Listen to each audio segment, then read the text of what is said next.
I love making something out of nothing. I'm not trained, but I am brave and determined. Of course, I could hire a professional, but DIY first.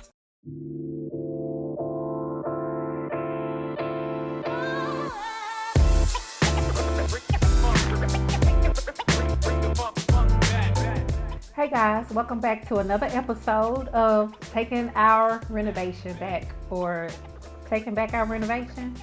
I don't know. It's been so long. We've been in this series, like it's been weeks now. But this is giving a reflection of months of my life from 2024. So, as I said in the previous episodes, I installed PVC beadboard and trim in the master bathroom or in the main bathroom to cover up the old blue tile. So this is a good hack if you want to kind of do a no demo reno. But one of the things that I tried to make sure I did was I tried to think like water. I tried to think of all of the different places water could potentially intrude behind the beadboard, and I didn't want any future issues with mold or anything like that. So I tried to seal up all of the cracks and crevices between all of the different types of trim and make sure everything was sealed in. This particular caulk that I'm using specifically says it's for PVC as well as other materials as well. So that's how I chose what I chose. Around this outlet, there was still a raw edge of the beadboard where it had been cut. So I just put this small piece of trim there to finish that area off as well.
In the half bath, I decided to do the same thing I did in the other bathroom to add a little bit more light, some more centralized light. And so this insert or this cover has an LED light built into it. The fan itself, or the motor part of the fan, has a plug, an electrical plug that can plug into the cover. So I guess that's just how they make them, but that's what allows me to switch it out. And I was having some trouble because the quote unquote contractors who installed this fan only attached it on one side. So one side was secure and the other side kept moving. In addition to that, there are some little clamp things. You can see the little metal pieces maybe that kind of clip in, and they gave me two different length ones, two different sets that were different lengths. and I wasn't sure if I was supposed to use the short one or the long one. So I don't know. Eventually, I figured it out and it works.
This is the flooring that I laid yesterday. It was pretty late at night.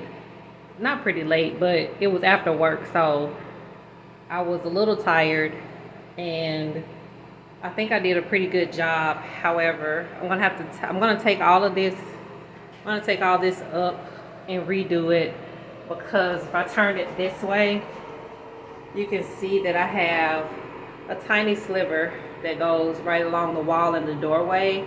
And I don't think when you're laying flooring like this, you don't want like little tiny slivers. You want to have a little bit of length on the boards that you use. So generally the first and last board may be cut in half or ripped down in some way so that you don't end up with this tiny little sliver at the end.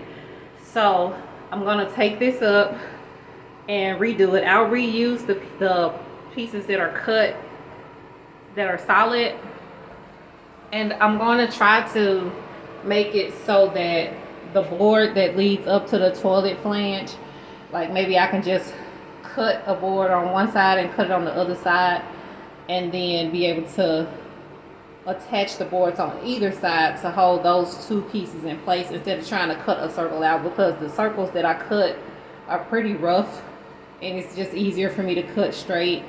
So we'll see how that turns out. I don't know if that's going to actually work, but definitely this first row needs to be ripped down skinnier so that I'll have a wider piece here at the end.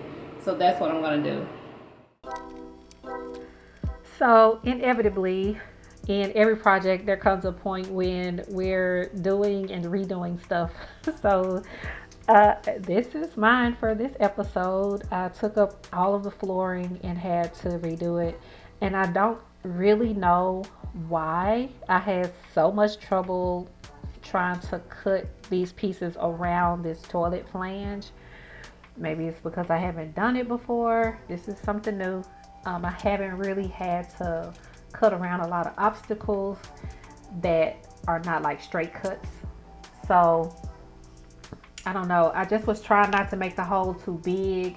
I've never really installed a toilet, so I didn't know how much space I had around it. So it was just, and then the pieces didn't want to go together. It was definitely a learning process.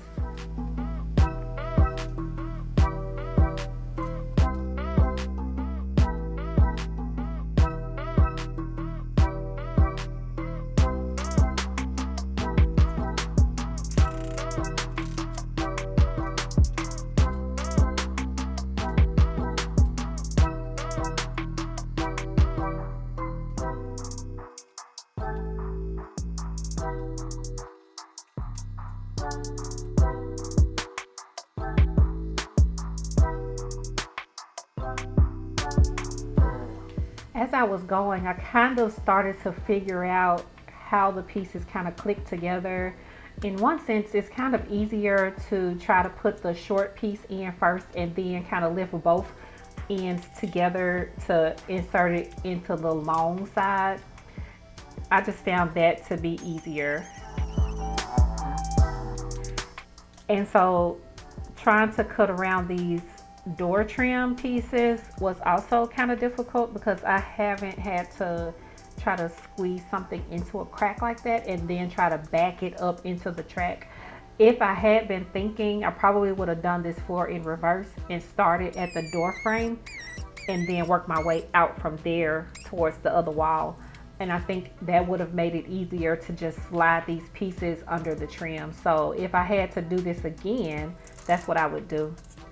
Additionally, I know that you can do a calculation to determine how wide each of the end pieces need to be so that you don't end up having to cut this over again. When I did my kitchen, that's what I used, and it turned out right. So next time I lay a floor, I'll make sure I do my calculations ahead of time so I'm not doubling my work.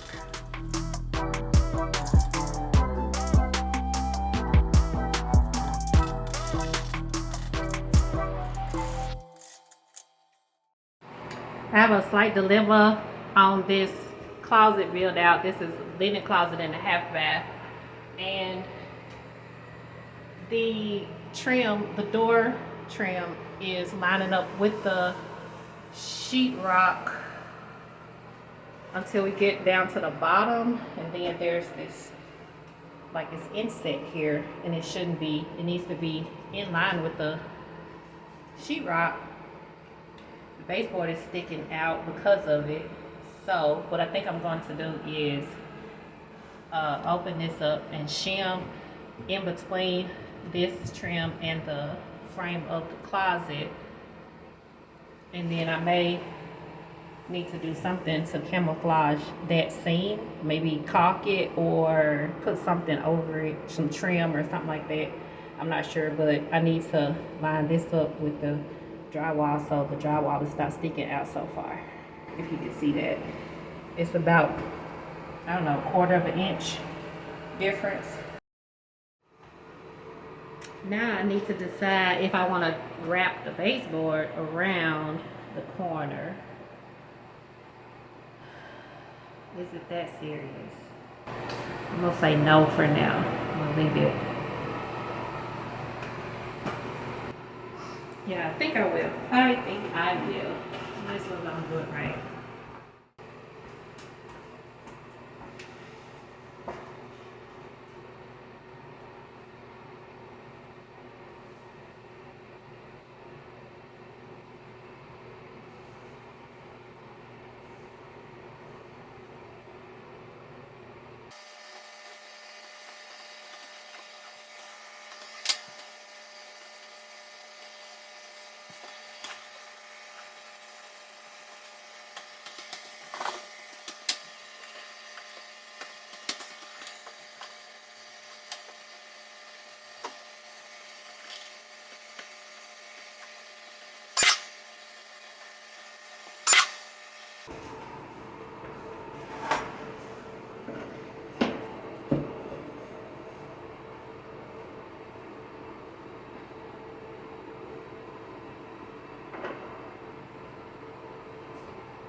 So this is the office slash bedroom.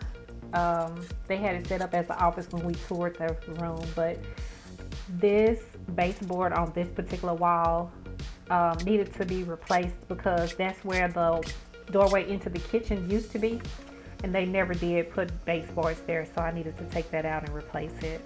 And now I'm getting ready to try to fill in the gaps in the flooring in front of the tub.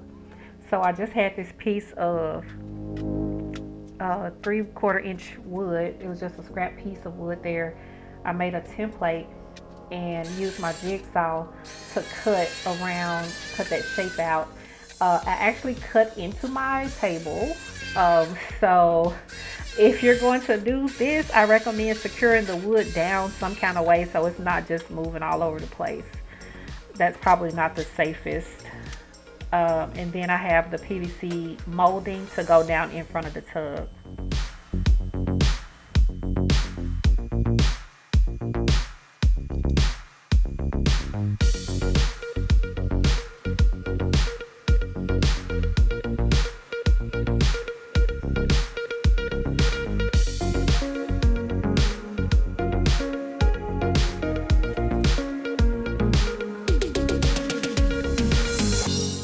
I wanted this piece of PVC to be able to kind of sit at an angle, so if water comes out onto it, the water can run down off of it instead of sitting there or running back towards the tub. So I put these little spacers there, and I'm using the same construction adhesive to secure that piece of trim down.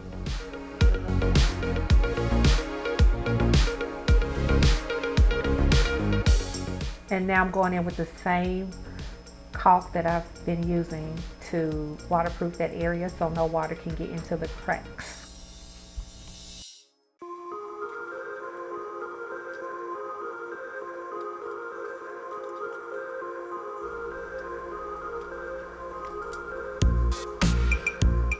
I found another piece of really small PVC or plastic. I don't know what material this is, but I think it's PVC trim that I'm using to finish off the area around this door frame in the half bath.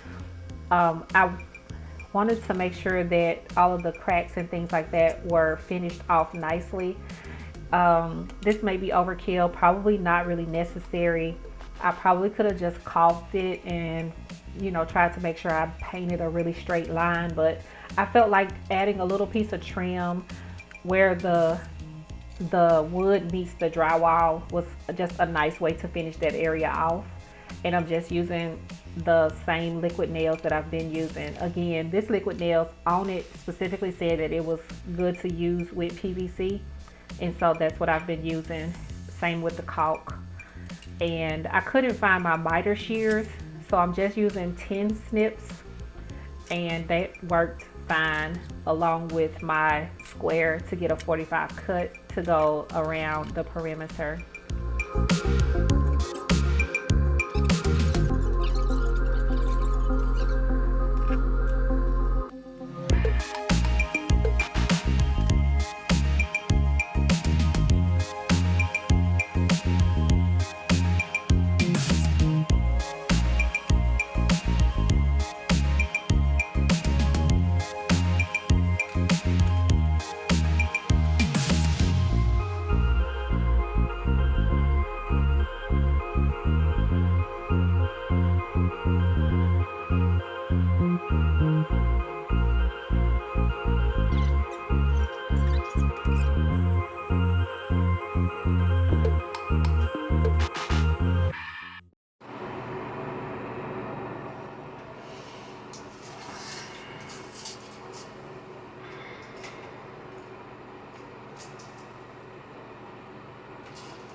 Okay, this is the unfinished hardwood molding overlap reducer, since the two floors are different heights.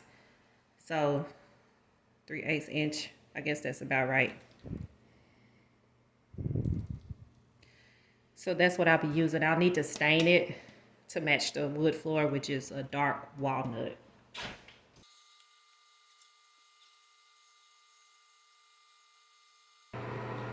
Didn't cut that right. I want it to be longer. Get it down on that level.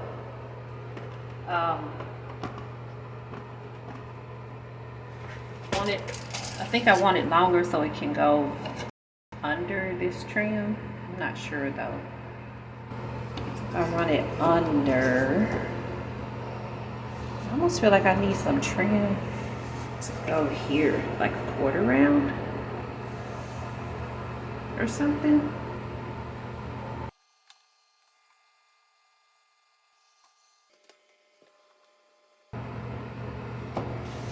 How that would look.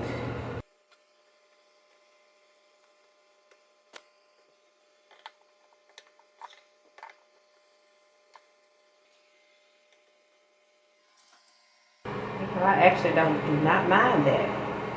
Kind of like it. What that look like on this side though.